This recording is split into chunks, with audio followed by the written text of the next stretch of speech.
I am sure कि आप इन top lessons के बारे में नहीं जानते, जो कि है book unleash the inner CEO से, जिसे लिखा है जेरेमी ब्लेन ने। हेलो फ्रेंड्स, DY बुक्स पर आपका स्वागत है एंड विदाउट वेस्टिंग टाइम चलो स्टार्ट करते हैं। Lesson 1, embrace change. आज की फास्ट पेस्ड दुनिया में चेंज कांस्टेंट है और अगर ऑर्गेनाइजेशंस को सर्वाइव करना है तो उन्हें अडेप्ट करना पड़ेगा। ये लेसन ये बताता है कि खुद को और अपने ऑर्गेनाइजेशन को रीइन्वेंट करना कितना क्रूशियल है, खास करके जब सब कुछ इतना तेजी से बदल रहा हो। सबसे पहले चेंज को एक्सेप्ट करना सीखना होगा। चेंज अक्सर लोगों के लिए डर का सबब बनता है, लेकिन अगर हम इसे एक अपॉर्चुनिटी की तरह देखें तो हमारे लिए नए रास्ते खुलते हैं। जैसे कसांद्रा वर्दी ने कहा है, change happens for you not to you.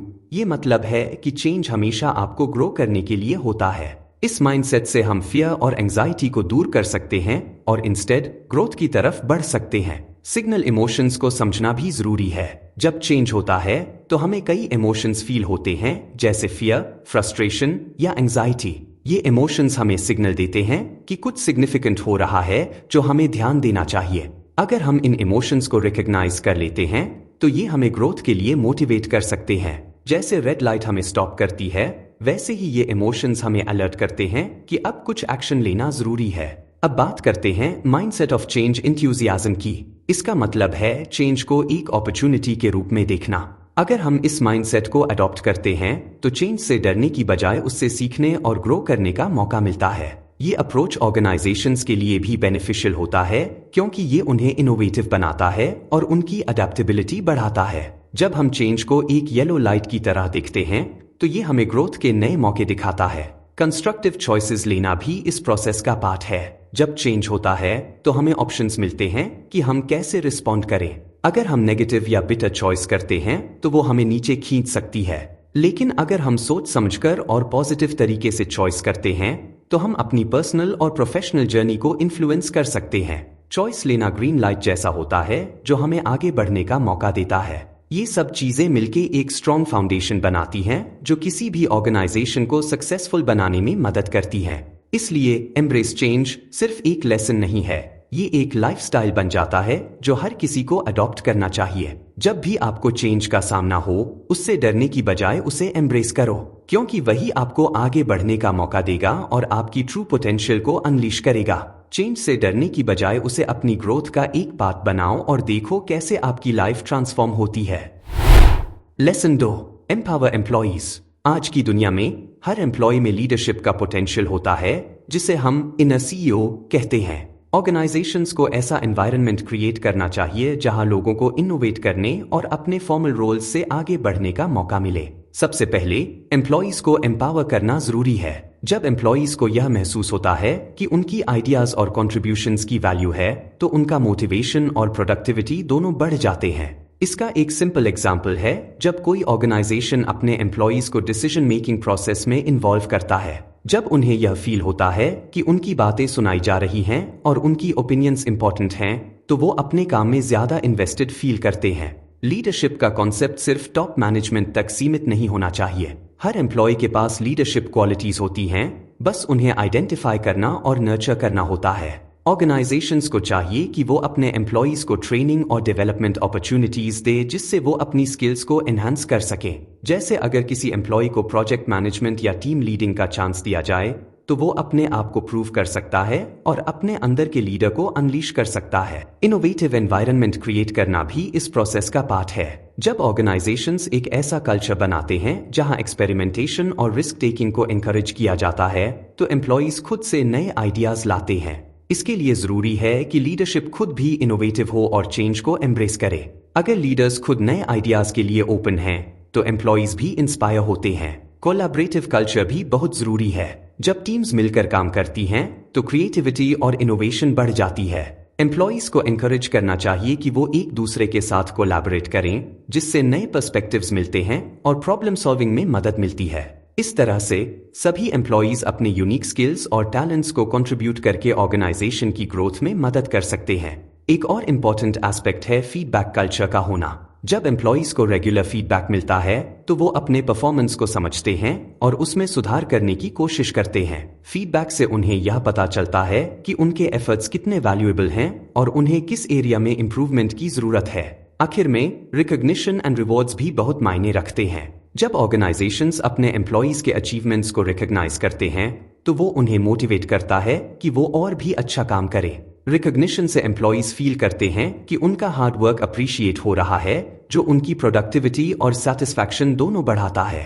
Empower employees सिर्फ एक लेसन नहीं बल्कि एक अप्रोच है जो हर ऑर्गेनाइजेशन को अडॉप्ट करना चाहिए। जब हम अपने एम्प्लॉइज को एम्पावर करते हैं तभी वो अपने इनर सीईओ को अनलीश करके ऑर्गेनाइजेशन की ग्रोथ में कंट्रीब्यूट कर सकते हैं।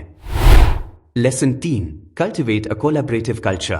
आजकल की दुनिया में टीम वर्क और कोलैबोरेशन से प्रोडक्टिविटी और इफेक्टिवनेस दोनों बढ़ जाते हैं। जब ऑर्गेनाइजेशंस एक ऐसा एनवायरनमेंट क्रिएट करते हैं जहां सभी लेवल्स पर टीम वर्क को एनकरेज किया जाता है तो इससे बेटर आउटकम्स मिलते हैं और वर्कफोर्स भी ज्यादा एंगेज्ड होती है। सबसे पहले कोलैबोरेशन का मतलब समझना जरूरी है।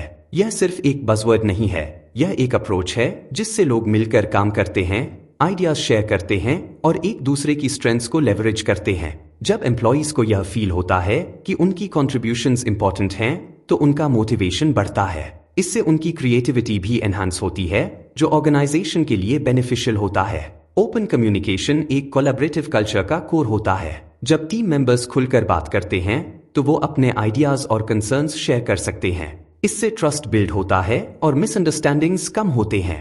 जैसे गूगल और पिक्सार जैसी कंपनीज ने अपने कोलैबोरेटिव कल्चर से सक्सेस हासिल किया है, वैसे ही ऑर्गेनाइजेशंस को भी अपने एम्प्लॉइज को एनकरेज करना चाहिए कि वो ओपनली कम्युनिकेट करें। टीम वर्क से प्रोडक्टिविटी बढ़ने का एक एग्जाम्पल यह है कि जब लोग मिलकर काम करते हैं तो वो कॉम्प्लेक्स प्रॉब्लम्स को ज्यादा इफेक्टिवली सॉल्व कर सकते हैं। अलग बैकग्राउंड्स और स्किल्स से आने वाले लोग जब मिलकर ब्रेनस्टॉर्म करते हैं तो नए इनोवेटिव सॉल्यूशंस निकलते हैं। इस तरह से ऑर्गेनाइजेशंस मार्केट के चेंजेस के साथ अडेप्ट करने में सक्सेसफुल होते हैं। फीडबैक कल्चर भी कोलैबोरेटिव एनवायरनमेंट का पार्ट होना चाहिए। जब एम्प्लॉइज को रेगुलर फीडबैक मिलता है तो वो अपने परफॉर्मेंस को समझते हैं और सुधार करने की कोशिश करते हैं। फीडबैक से उन्हें यह पता चलता है कि उनके एफर्ट्स कितने वैल्यूएबल हैं और उन्हें किस एरिया में इंप्रूवमेंट की जरूरत है। रिकॉग्निशन एंड अप्रिशिएशन भी बहुत जरूरी है। जब ऑर्गेनाइजेशंस अपने एम्प्लॉइज के अचीवमेंट्स को रिकॉग्नाइज करते हैं तो वो उन्हें मोटिवेट करता है कि वो और भी अच्छा काम करें। रिकॉग्निशन से एम्प्लॉइज फील करते हैं कि उनका हार्ड वर्क अप्रिशिएट हो रहा है, जो उनकी प्रोडक्टिविटी और सेटिस्फैक्शन दोनों बढ़ाता है। एक कोलैबोरेटिव कल्चर क्रिएट करने के लिए कुछ स्टेप्स फॉलो करने चाहिए। एक क्लियर गोल्स सेट करो। हर प्रोजेक्ट के लिए क्लियर ऑब्जेक्टिव्स डिफाइन करो ताकि सभी टीम मेंबर्स को पता हो कि उन्हें क्या अचीव करना है। 2 डाइवर्स टीम्स बनाओ। अलग अलग स्किल्स और बैकग्राउंड्स वाले लोगों को एक टीम में शामिल करो ताकि नए पर्सपेक्टिव्स मिले। 3 रेगुलर मीटिंग्स रखो। टीम मेंबर्स के साथ रेगुलर चेक इन्स रखो जहां वो अपने अपडेट्स शेयर करें और ब्रेनस्टॉर्मिंग सेशंस करें। 4 कोलैबोरेशन टूल्स यूज करो। आजकल डिजिटल टूल्स जैसे प्रोजेक्ट मैनेजमेंट सॉफ्टवेयर या वर्चुअल व्हाइट बोर्ड्स का इस्तेमाल करके कोलैबोरेशन को एनहांस किया जा सकता है। 5 साइकोलॉजिकल सेफ्टी प्रमोट करो। एम्प्लॉइज को यह फील होना चाहिए कि वो बिना किसी डर के अपने आइडियाज शेयर कर सकते हैं। कल्टिवेट कोलैबोरेटिव कल्चर सिर्फ एक लेसन नहीं बल्कि एक अप्रोच है जो हर ऑर्गेनाइजेशन को अडॉप्ट करना चाहिए। जब हम कोलैबोरेशन को प्रमोट करते हैं तभी हमारी वर्कफोर्स एंगेज्ड होती है और ऑर्गेनाइजेशन की प्रोडक्टिविटी बढ़ती है। कोलैबोरेशन से सबको फायदा होता है और इससे एक पॉजिटिव वर्क एनवायरनमेंट बनता है जहां सभी एम्प्लॉइज अपनी फुल पोटेंशियल तक पहुंच सकते हैं। Lesson 4, focus on strategic contribution. आजकल की बिजनेस दुनिया में सिर्फ अपने स्पेसिफिक रोल्स में अच्छा करना ही काफी नहीं है। एम्प्लॉइज को ऑर्गेनाइजेशन के गोल्स के लिए स्ट्रैटेजिकली कंट्रीब्यूट भी करना चाहिए। यह शिफ्ट ट्रेडिशनल हायरार्कियल स्ट्रक्चर्स से लेकर एक ज्यादा हॉरिजॉन्टल मॉडल की तरफ जा रहा है जो सक्सेस को ड्राइव कर सकता है। सबसे पहले स्ट्रैटेजिक कंट्रीब्यूशन का मतलब समझना जरूरी है। जब हम कहते हैं कि एम्प्लॉइज को स्ट्रैटेजिक कंट्रीब्यूशन देना चाहिए, इसका मतलब है कि उन्हें अपने काम से आगे बढ़कर सोचना होगा। हर एम्प्लॉय को यह समझना चाहिए कि उनका काम ऑर्गेनाइजेशन के लार्जर गोल्स से कैसे जुड़ता है। जब एम्प्लॉइज को यह क्लैरिटी मिलती है तो वो अपने रोल्स में ज्यादा एंगेज्ड और मोटिवेटेड फील करते हैं। एम्पावरमेंट भी इस प्रोसेस का एक इम्पॉर्टेंट पार्ट है। ऑर्गेनाइजेशंस को चाहिए कि वो अपने एम्प्लॉइज को ऐसे टूल्स और रिसोर्सेज दें जिससे वो अपने आइडियाज को इम्प्लीमेंट कर सकें। जब एम्प्लॉइज को यह महसूस होता है कि उनकी ओपिनियंस और सजेशंस वैल्यूएबल हैं तो वो ज्यादा एक्टिवली पार्टिसिपेट करते हैं। इससे उनका कॉन्फिडेंस बढ़ता है और वो ऑर्गेनाइजेशन के लिए इनोवेटिव सॉल्यूशंस लाने में मददगार होते हैं। एक हॉरिजॉन्टल स्ट्रक्चर अडॉप्ट करना भी इस शिफ्ट का एक हिस्सा है। ट्रेडिशनल हायरार्कियल स्ट्रक्चर्स में डिसीजंस टॉप लेवल पर लिए जाते हैं, लेकिन जब ऑर्गेनाइजेशंस हॉरिजॉन्टल मॉडल अडॉप्ट करते हैं तो यह सभी लेवल्स पर कोलैबोरेशन को प्रमोट करता है। इस अप्रोच से एम्प्लॉइज को डिसीजन मेकिंग प्रोसेस में शामिल होने का मौका मिलता है, जो उन्हें ज्यादा रिस्पॉन्सिबल और अकाउंटेबल बनाता है। टीम वर्क भी स्ट्रैटेजिक कंट्रीब्यूशन को एनहांस करता है। जब टीम्स मिलकर काम करती हैं तो वो अलग अलग स्किल्स और पर्सपेक्टिव्स का इस्तेमाल करके कॉम्प्लेक्स प्रॉब्लम्स को सॉल्व कर सकती हैं। यह कोलैबोरेशन न सिर्फ प्रोडक्टिविटी बढ़ाता है बल्कि इनोवेशन को भी फॉस्टर करता है। जब लोग एक दूसरे के साथ आइडियाज शेयर करते हैं तो नए सॉल्यूशंस निकलते हैं जो ऑर्गेनाइजेशन की ग्रोथ में मददगार होते हैं। ट्रेनिंग एंड डेवलपमेंट भी स्ट्रैटेजिक कंट्रीब्यूशन के लिए जरूरी है। ऑर्गेनाइजेशंस को अपने एम्प्लॉइज की स्किल्स को एनहांस करने के लिए ट्रेनिंग प्रोग्राम्स ऑफर करने चाहिए। जब एम्प्लॉइज नए स्किल्स सीखते हैं तो वो अपने रोल्स में और भी इफेक्टिव बनते हैं और ऑर्गेनाइजेशन के गोल्स अचीव करने में मददगार होते हैं। इस तरह से ऑर्गेनाइजेशंस अपने वर्कफोर्स को डेवलप करके उन्हें स्ट्रैटेजिक कंट्रीब्यूटर्स बना सकते हैं। आखिर में रिकॉग्निशन एंड फीडबैक भी इंपॉर्टेंट फैक्टर्स हैं। जब ऑर्गेनाइजेशंस अपने एम्प्लॉइज के कंट्रीब्यूशंस को रिकॉग्नाइज करते हैं तो यह उन्हें मोटिवेट करता है कि वो और भी अच्छा करें। रेगुलर फीडबैक से एम्प्लॉइज को यह पता चलता है कि उनकी एफर्ट्स कितनी वैल्यूएबल हैं और उन्हें किस एरिया में इंप्रूवमेंट की जरूरत है। फोकस ऑन स्ट्रैटेजिक कंट्रीब्यूशन सिर्फ एक लेसन नहीं बल्कि एक अप्रोच है जो हर ऑर्गेनाइजेशन को अडॉप्ट करना चाहिए। जब हम अपने एम्प्लॉइज को एम्पावर करते हैं और उन्हें स्ट्रैटेजिक थिंकिंग की तरफ मोटिवेट करते हैं, तभी हमारी ऑर्गेनाइजेशन ग्रो करती है। इस तरह से सभी एम्प्लॉइज अपनी फुल पोटेंशियल तक पहुंच सकते हैं और ऑर्गेनाइजेशन के सक्सेस में कंट्रीब्यूट कर सकते हैं। Lesson 5, develop coaching relationships. आजकल की दुनिया में सिर्फ दूसरों को कोच करना ही नहीं बल्कि जब जरूरत हो तो कोचिंग लेना भी पर्सनल और ऑर्गेनाइजेशनल ग्रोथ के लिए एसेंशियल है। यह म्यूचुअल सपोर्ट एक लर्निंग और डेवलपमेंट की कल्चर को फॉस्टर करता है। सबसे पहले कोचिंग का मतलब समझना जरूरी है। कोचिंग सिर्फ एक तरफ से नॉलेज देने का प्रोसेस नहीं है, यह एक ऐसी रिलेशनशिप है जहां दोनों पार्टीज यानी कोच और कोची एक दूसरे से सीखते हैं। जब आप किसी को कोच करते हैं तो आप उनकी ग्रोथ में हेल्प करते हैं और साथ ही अपने स्किल्स और अंडरस्टैंडिंग को भी एनहांस करते हैं। यह एक टू वे स्ट्रीट है। कोचिंग रिलेशनशिप्स एस्टैब्लिश करने के लिए ट्रस्ट और रैपोर्ट बनाना बहुत जरूरी है। जब आप अपने कोची के साथ एक सेफ एनवायरनमेंट क्रिएट करते हैं जहां वो अपने थॉट्स और फियर्स शेयर कर सकते हैं, तब वो खुलकर बात करते हैं। इस ट्रस्ट से कोची अपनी वल्नरेबिलिटीज को एक्सप्लोर कर सकते हैं, जो उनकी पर्सनल ग्रोथ के लिए बहुत हेल्पफुल होता है। सेल्फ रिफ्लेक्शन और अवेयरनेस भी कोचिंग का एक इम्पॉर्टेंट एस्पेक्ट है। कोचेस अपने कोचीज को एनकरेज करते हैं कि वो अपने वैल्यूज, बिलीफ्स और बिहेवियरल पैटर्न्स पर सोच विचार करें। इस रिफ्लेक्शन प्रोसेस से कोचीज अपनी स्ट्रेंथ्स और वीकनेसेस को समझते हैं, जो उन्हें ग्रोथ के नए अपॉर्चुनिटीज दिखाता है। जब आप खुद को समझते हैं तो आप ज्यादा इफेक्टिव डिसीजंस ले सकते हैं। अकाउंटेबिलिटी भी कोचिंग रिलेशनशिप्स का एक की एलिमेंट है। कोचेस कोचीज को एक्शनेबल गोल्स सेट करने में मदद करते हैं और उन्हें उनके प्रोग्रेस के लिए अकाउंटेबल रखते हैं। रेगुलर चेक-इन्स और फीडबैक से कोचीज को मोटिवेट मिलता है कि वो अपने कमिटमेंट्स पर ध्यान दें। इस अकाउंटेबिलिटी से उनका मोटिवेशन बढ़ता है और वो अपने गोल्स अचीव करने में सक्सेसफुल होते हैं। अगर हम कंटिन्यूअस लर्निंग की बात करें तो सक्सेसफुल कोचिंग रिलेशनशिप्स में यह बहुत जरूरी होता है। कोचेस अपने कोचीज को एनकरेज करते हैं कि वो नए चैलेंजेस को एक्सेप्ट करें और सीखते रहें। जब आप नई स्किल्स सीखते हैं या नए एक्सपीरियंसेस लेते हैं तो आपकी ग्रोथ होती है। यह पॉजिटिव एनवायरनमेंट कोचीज को इंस्पायर करता है कि वो अपनी कंफर्ट जोन से बाहर निकले। रिकॉग्निशन एंड सपोर्ट भी कोचिंग रिलेशनशिप्स का एक पार्ट होते हैं। जब कोचेस अपने कोचीज के अचीवमेंट्स को सेलिब्रेट करते हैं तो यह उन्हें मोटिवेट करता है कि वो और भी बेहतर करें। यह रिकॉग्निशन उन्हें यह फील कराता है कि उनका हार्ड वर्क अप्रिशिएट हो रहा है, जो उनकी जॉब सेटिस्फैक्शन बढ़ाता है। डेवलप कोचिंग रिलेशनशिप्स सिर्फ एक लेसन नहीं बल्कि एक अप्रोच है जो हर ऑर्गेनाइजेशन को अडॉप्ट करना चाहिए। जब हम दूसरों को कोच करते हैं और खुद भी सीखने के लिए ओपन होते हैं, तभी हमारी पर्सनल और ऑर्गेनाइजेशनल ग्रोथ होती है। कोचिंग से सभी एम्प्लॉइज अपनी फुल पोटेंशियल तक पहुंच सकते हैं और एक सपोर्टिव कल्चर क्रिएट होता है जहां सब लोग मिलकर सीखते हैं और बढ़ते हैं। Lesson 6, major progress. आजकल की बिजनेस दुनिया में एम्प्लॉइज को सिर्फ उनके स्पेसिफिक रोल्स में ही नहीं बल्कि उनकी लीडरशिप ग्रोथ को भी ट्रैक करना चाहिए। इस असेसमेंट टूल्स का इस्तेमाल करना इंपॉर्टेंट है जिससे हम एम्प्लॉइज की डेवलपमेंट को इवैल्यूएट कर सकें और उन्हें इन CEOs बनने में मदद कर सकें। सबसे पहले प्रोग्रेस मेजर करना का मतलब है कि हम एम्प्लॉइज की ग्रोथ को सिस्टमैटिकली ट्रैक करें। जब ऑर्गेनाइजेशंस असेसमेंट टूल्स का इस्तेमाल करती हैं तो उन्हें यह पता चलता है कि एम्प्लॉइज किस लेवल पर हैं और उन्हें किस एरिया में इंप्रूवमेंट की जरूरत है। ये टूल्स न सिर्फ परफॉर्मेंस को मेजर करते हैं बल्कि ये भी दिखाते हैं कि एम्प्लॉइज अपने गोल्स अचीव करने के लिए कितने कमिटेड हैं। असेसमेंट टूल्स काफी तरह के होते हैं जैसे सर्वेस, क्वेश्चनेयर्स और परफॉर्मेंस ट्रैकर्स। इनका इस्तेमाल करके ऑर्गेनाइजेशंस यह जान सकती हैं कि एम्प्लॉइज ट्रेनिंग प्रोग्राम्स से कितना बेनिफिट उठा रहे हैं। अगर कोई एम्प्लॉय किसी स्पेसिफिक स्किल में वीक है तो उस एरिया पर फोकस करके टारगेटेड ट्रेनिंग दी जा सकती है। ये प्रोसेस एम्प्लॉइज को उनकी स्ट्रेंथ्स और वीकनेसेस समझने में हेल्प करता है।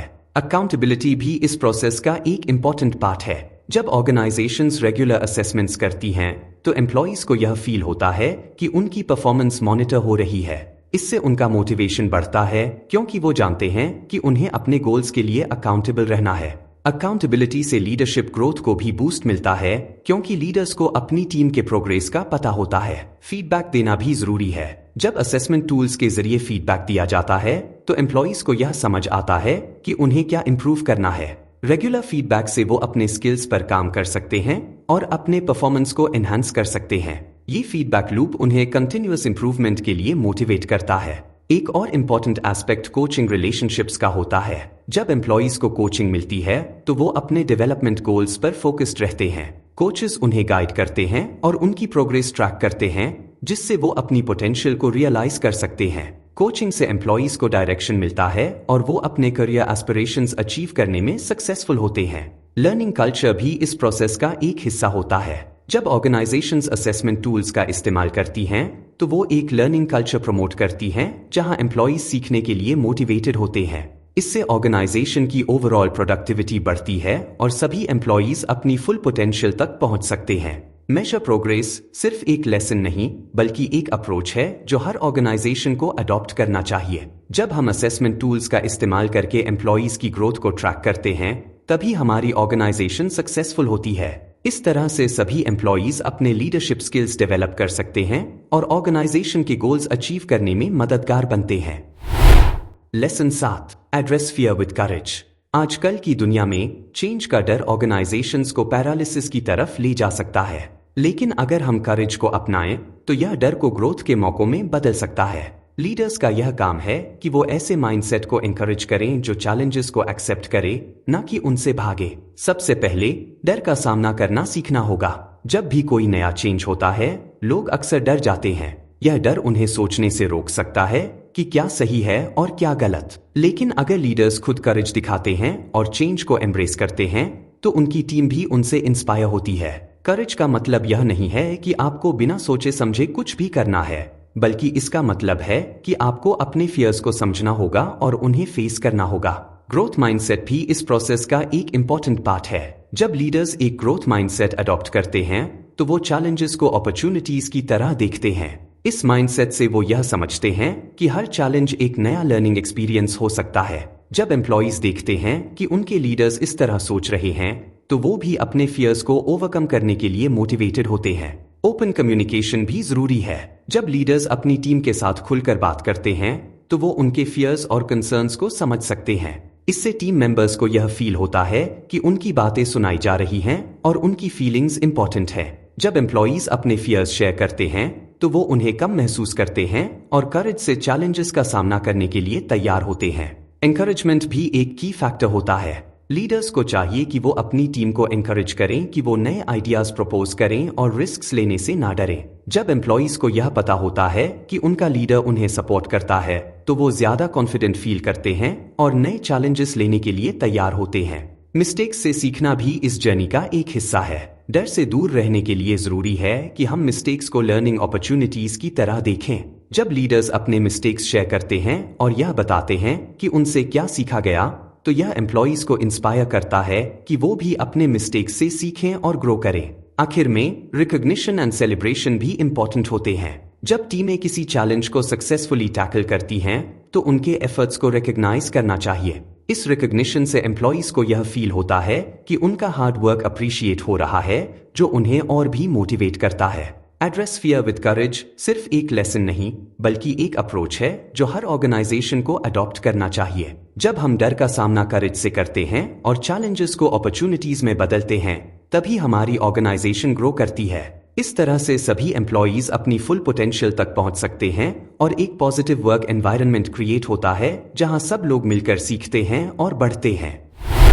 Lesson 8, create a culture of trust. आज की दुनिया में ट्रस्ट एक ऐसी चीज है जो एम्प्लॉइज को उनके इनर सीईओ को अनलीश करने में मदद करती है। लीडर्स का यह काम है कि वो ऐसा एनवायरनमेंट क्रिएट करें जहां लोग अपने आइडियाज को एक्सप्रेस कर सकें और रिस्क्स लेने से ना डरें। सबसे पहले ट्रस्ट का मतलब समझना जरूरी है। ट्रस्ट सिर्फ एक वर्ड नहीं है, यह एक स्ट्रॉन्ग फाउंडेशन है जिससे ऑर्गेनाइजेशंस ग्रो करते हैं। जब एम्प्लॉइज को यह फील होता है कि उनके लीडर्स उन्हें सपोर्ट करते हैं और उनकी बातें सुनते हैं, तो वो ज्यादा कॉन्फिडेंट फील करते हैं। इससे वो अपने आइडियाज शेयर करने में कंफर्टेबल होते हैं और नए चैलेंजेस लेने के लिए तैयार होते हैं। ओपन कम्युनिकेशन इस कल्चर का एक की एलिमेंट है। जब लीडर्स अपनी टीम के साथ खुलकर बात करते हैं, तो यह ट्रस्ट बिल्ड करता है। एम्प्लॉइज को यह पता होना चाहिए कि उनकी ओपिनियंस इंपॉर्टेंट है। अगर लीडर्स रेगुलर फीडबैक देते हैं और टीम मेंबर्स को अपडेट्स शेयर करते हैं, तो यह ट्रांसपेरेंसी से ट्रस्ट बढ़ता है। जैसे अगर कोई नया प्रोजेक्ट या पॉलिसी आ रहा है, तो उसकी इंफॉर्मेशन सबको टाइम पर देनी चाहिए। ऑथेंटिसिटी भी ट्रस्ट बनाने में मददगार होती है। लीडर्स को अपने आप को जेन्युइन तरीके से प्रेजेंट करना चाहिए। जब लीडर्स अपनी वल्नरेबिलिटीज शेयर करते हैं या अपने मिस्टेक्स के बारे में बात करते हैं, तो वो ज्यादा अप्रोचेबल लगते हैं। इससे एम्प्लॉइज को यह फील होता है कि उनका लीडर भी इंसान है और वो उन्हें समझता है। यह कनेक्शन ट्रस्ट को मजबूत करता है। सपोर्टिव एनवायरनमेंट क्रिएट करना भी जरूरी है। जब एम्प्लॉइज को यह फील होता है कि उन्हें सपोर्ट मिल रहा है, तो वो रिस्क्स लेने से नहीं डरते। लीडर्स को चाहिए कि वो अपनी टीम को एनकरेज करें कि वो नए आइडियाज ट्राई करें और अगर कुछ गलत होता है तो उससे सीखें। यह एनवायरनमेंट एम्प्लॉइज को मोटिवेट करता है कि वो अपने बेस्ट परफॉर्मेंस दे सकें। रिकॉग्निशन एंड अप्रिशिएशन भी ट्रस्ट बिल्ड करने में मदद करते हैं। जब लीडर्स अपनी टीम के अचीवमेंट्स को रिकॉग्नाइज करते हैं, तो एम्प्लॉइज फील करते हैं कि उनका हार्ड वर्क अप्रिशिएट हो रहा है। यह रिकॉग्निशन उन्हें और भी मोटिवेट करता है और वो ज्यादा एंगेज्ड फील करते हैं। आखिर में अकाउंटेबिलिटी भी ट्रस्ट का एक इम्पॉर्टेंट पार्ट होता है। लीडर्स को अपने कमिटमेंट्स पर खड़े रहना चाहिए। अगर लीडर्स जो बोलते हैं उस पर अमल नहीं करते, तो एम्प्लॉइज उन पर से ट्रस्ट खो देते हैं। इसलिए लीडर्स को अपने एक्शंस और वर्ड्स के बीच कंसिस्टेंसी रखनी चाहिए। Create a culture of trust सिर्फ एक लेसन नहीं, बल्कि एक अप्रोच है जो हर ऑर्गेनाइजेशन को अडॉप्ट करना चाहिए। जब हम ट्रस्ट बिल्ड करते हैं, तभी हमारी ऑर्गेनाइजेशन ग्रो करती है। इस तरह से सभी एम्प्लॉइज अपनी फुल पोटेंशियल तक पहुंच सकते हैं और एक पॉजिटिव वर्क एनवायरनमेंट क्रिएट होता है जहां सब लोग मिलकर सीखते हैं और बढ़ते हैं। ट्रस्ट से ही हमारा वर्क प्लेस सक्सेसफुल बनेगा। Lesson 9, continuous learning. आजकल की फास्ट पेस्ड दुनिया में ऑर्गेनाइजेशंस को अपने एम्प्लॉइज की लर्निंग पर फोकस करना चाहिए। कंटिन्यूअस लर्निंग का मतलब है कि हम हमेशा नई स्किल्स और नॉलेज सीखते रहें, चाहे वो फॉर्मल ट्रेनिंग हो या इनफॉर्मल लर्निंग। यह सिर्फ इंडिविजुअल ग्रोथ के लिए नहीं, बल्कि ऑर्गेनाइजेशन की सक्सेस के लिए भी क्रूशल है। सबसे पहले कंटिन्यूअस लर्निंग का इंपॉर्टेंस समझना जरूरी है। इंडस्ट्री ट्रेंड्स और टेक्नोलॉजीज तेजी से बदल रही हैं। अगर एम्प्लॉइज इन चेंजेस के साथ नहीं चलते, तो ऑर्गेनाइजेशन पीछे रह जाएगी। कंटिन्यूअस लर्निंग से एम्प्लॉइज नए स्किल्स सीखते हैं जो उन्हें रेलेवेंट बनाता है और उनकी प्रोडक्टिविटी बढ़ाता है। जब एम्प्लॉइज को नए आइडियाज और टेक्निक्स सीखने का मौका मिलता है, तो वो अपने काम में ज्यादा इनोवेटिव और एफिशिएंट होते हैं। लर्निंग कल्चर क्रिएट करना भी बहुत जरूरी है। जब ऑर्गेनाइजेशंस अपने एम्प्लॉइज को कंटिन्यूअस लर्निंग के लिए एनकरेज करती हैं, तो यह उन्हें मोटिवेट करता है कि वो नए चैलेंजेस लेने के लिए तैयार रहें। लीडर्स का रोल यहाँ बहुत इंपॉर्टेंट होता है। अगर लीडर्स खुद लर्निंग इनिशिएटिव्स में एक्टिवली पार्टिसिपेट करते हैं, तो एम्प्लॉइज भी उनसे इंस्पायर होते हैं। इस तरह से एक पॉजिटिव लर्निंग एनवायरनमेंट बनता है। रिसोर्सेज और टाइम प्रोवाइड करना भी कंटिन्यूअस लर्निंग का एक हिस्सा है। ऑर्गेनाइजेशंस को चाहिए कि वो अपने एम्प्लॉइज को ट्रेनिंग सेशंस, वर्कशॉप्स और ऑनलाइन कोर्सेज जैसे रिसोर्सेज प्रोवाइड करें। अगर एम्प्लॉइज को यह फील होता है कि उन्हें सीखने के लिए टाइम दिया जा रहा है, तो वो ज्यादा एंगेज्ड और सेटिस्फाइड फील करते हैं। इससे उनकी रिटेंशन भी बढ़ती है, क्योंकि वो समझते हैं कि ऑर्गेनाइजेशन उनकी ग्रोथ में इन्वेस्टेड है। फीडबैक लूप्स भी कंटिन्यूअस लर्निंग का एक इंपॉर्टेंट पार्ट है। जब एम्प्लॉइज को रेगुलर फीडबैक मिलता है तो वो अपने परफॉर्मेंस को समझते हैं और इम्प्रूव करने की कोशिश करते हैं। फीडबैक से उन्हें पता चलता है कि उनकी स्ट्रेंथ्स क्या हैं और किस एरिया में उन्हें इम्प्रूवमेंट की जरूरत है। इससे वो अपने स्किल्स पर काम करते हैं और ग्रोथ के लिए मोटिवेटेड रहते हैं। मिस्टेक्स से सीखना भी कंटिन्यूअस लर्निंग का एक एसेंशियल एस्पेक्ट है। जब ऑर्गेनाइजेशंस मिस्टेक्स को लर्निंग अपॉर्चुनिटीज की तरह देखती हैं तो एम्प्लॉइज बिना किसी डर के नए आइडियाज ट्राई करते हैं। यह एनवायरनमेंट क्रिएटिविटी को फॉस्टर करता है और इनोवेशन को प्रमोट करता है। आखिर में रिकॉग्निशन एंड अप्रिशिएशन भी कंटिन्यूअस लर्निंग कल्चर को मजबूत बनाते हैं। जब लीडर्स अपने एम्प्लॉइज के एफर्ट्स को रिकॉग्नाइज करते हैं तो यह उन्हें मोटिवेट करता है कि वो और भी बेहतर करें। रिकॉग्निशन से एम्प्लॉइज फील करते हैं कि उनका हार्डवर्क अप्रिशिएट हो रहा है, जो उनके जॉब सेटिस्फैक्शन को बढ़ाता है। कंटिन्यूअस लर्निंग सिर्फ एक लेसन नहीं बल्कि एक अप्रोच है जो हर ऑर्गेनाइजेशन को अडॉप्ट करना चाहिए। जब हम लर्निंग को अपने डेली रूटीन का हिस्सा बनाते हैं तभी हमारी ऑर्गेनाइजेशन ग्रो करती है। इस तरह से सभी एम्प्लॉइज अपनी फुल पोटेंशियल तक पहुंच सकते हैं और एक सक्सेसफुल वर्क एनवायरनमेंट क्रिएट होता है जहां सब लोग मिलकर सीखते हैं और बढ़ते हैं। Lesson 10 leadership is everyone's responsibility. आजकल की दुनिया में लीडरशिप सिर्फ उन लोगों तक सीमित नहीं होनी चाहिए जो टॉप पर हैं। यह एक शेयर्ड रिस्पॉन्सिबिलिटी है जो ऑर्गेनाइजेशन के हर लेवल पर होती है।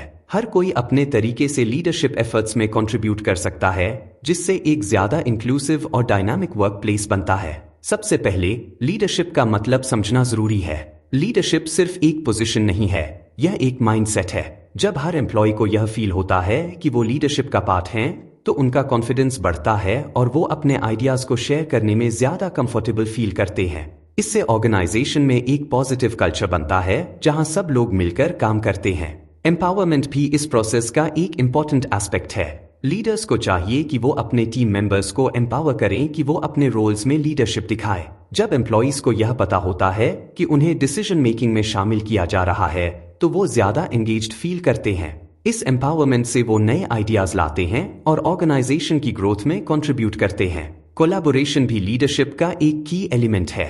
जब सभी एम्प्लॉइज मिलकर काम करते हैं तो उनकी क्रिएटिविटी और इनोवेशन बढ़ जाती है।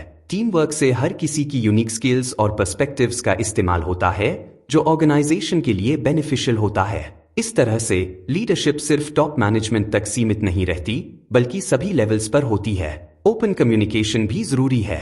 जब लीडर्स अपनी टीम के साथ खुलकर बात करते हैं तो एम्प्लॉइज को यह फील होता है कि उनकी ओपिनियंस इंपॉर्टेंट है।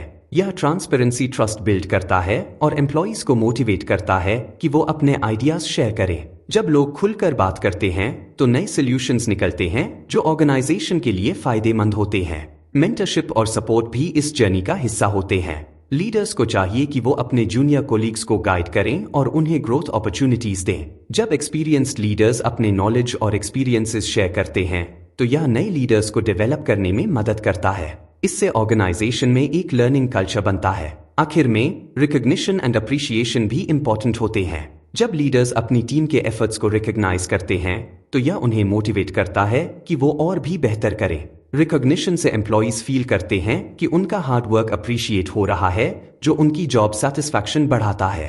लीडरशिप इज एवरीवन्स रिस्पॉन्सिबिलिटी सिर्फ एक लेसन नहीं बल्कि एक अप्रोच है जो हर ऑर्गेनाइजेशन को अडॉप्ट करना चाहिए। जब हम सभी एम्प्लॉइज को लीडरशिप रोल्स में इन्वॉल्व करते हैं तभी हमारी ऑर्गेनाइजेशन ग्रो करती है।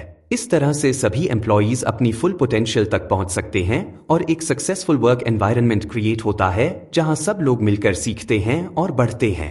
लीडरशिप को सिर्फ टॉप पर नहीं रखना चाहिए, यह हर किसी की रिस्पॉन्सिबिलिटी होनी चाहिए।